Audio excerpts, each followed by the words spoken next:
রানার যেহেতু ব্যাংকের চাকরি, তাই বিয়ের 6 মাস পর থেকেই এই ট্রান্সফারের ব্যাপারটা আমাদের শুরু হয়ে গেছিলো।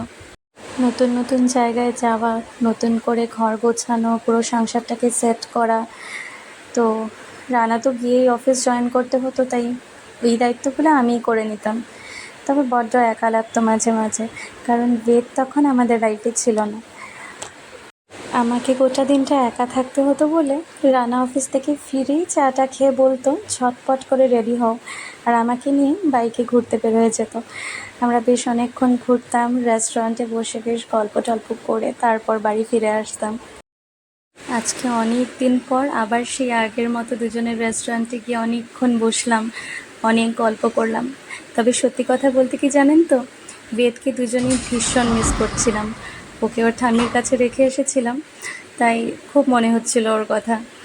এখন লাইফটা অনেকটা চেঞ্জ হয়ে গেছে বেদ আমাদের লাইফে আসার পর। তবে এই চেঞ্জটা সত্যি অনেক বেশি সুন্দর।